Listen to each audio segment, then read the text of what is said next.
Alam mo ba na sa 10 pieces lang ng siomai everyday, pwede ka nang kumita o makaipon ng 35,000 o higit pa? Gusto mong malaman kung paano? Pero bago yan, comment ka muna sa baba kung taga saan ka. Malay mo ikaw na yung susunod natin na mabigyan ng libreng electric hand mixer. So ayan, ang una nating nilagay, asukal. Optional lang yan kung ayaw maglagay, pwedeng hindi. Naglagay din ako dito ng seasoning. As usual, optional lang din. Baking powder, kailangan mo talaga maglagay. Oo. Tapos, harina. Sa harina, ang ginamit ko rito, bread flour. Pero pwede kang gumamit ng iba pang klase ng harina. Next is tubig. Oo. Tapos, halo ka lang, ganun lang. Hanggang sa maging smooth yung texture. Hindi naman as in totally, basta pag nagmukha na siyang malapot, ayun na yun. Oo.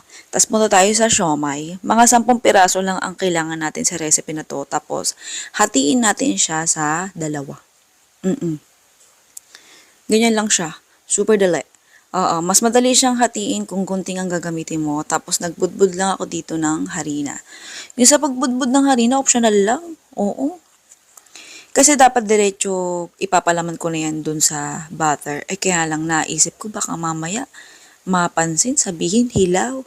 So ayan, ginamit ko tuloy si Gabor. Yung, ayan, electric cooker nila na meron ng steamer. Non-stick pa yan. Tapos ito meron on-off na siya.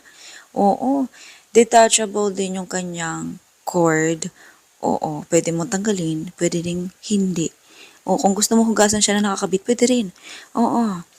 Tapos lagay tayo dito ng mantika. Ang ginamit ko rito yung used oil na, yung gamit na. Sayang eh. Oo, kaya alam mo na. Alam mo naman tayong mga nanay, kapag pwede pang gamitin, gagamitin at gagamitin natin yan. Oo. Okay, habang iniintay natin, syempreng uminit, tinusok-tusok natin siya sa toothpick, tapos, ayan, diretso prito na. Ganyan lang siya. Hindi mo naman siya kailangang iprito o lutuin ng super bongga. Maging half cook lang siya, pwede na kasi ipapalaman mo din yan eh.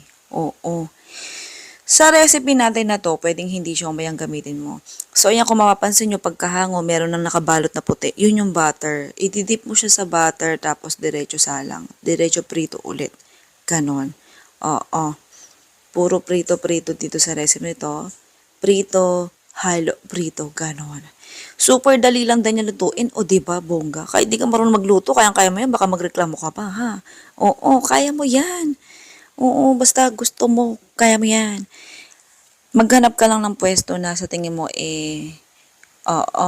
daanan ng tao or malapit sa pabrika or malapit sa eskwelahan, doon ka magtinda. O kaya sa maraming tambay, ganyan. Oo.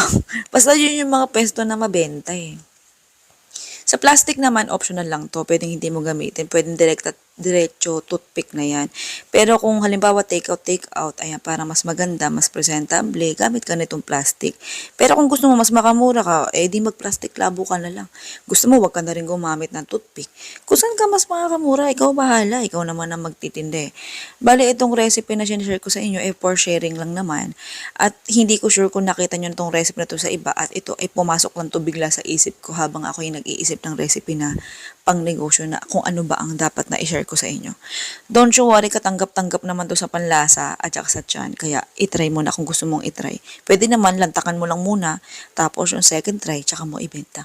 Okay, meron tong costing at saka recipe. Andito na sa bandang dulo. Ang pangalan ng recipe natin ay siomai corn dog. O diba bongga? Binigyan na natin na ibang kulay yung corn dog mo. Okay, ito na yung costing. Tingnan mo lang maigi, computein mo na. Sige na, goodbye, good luck. Love you.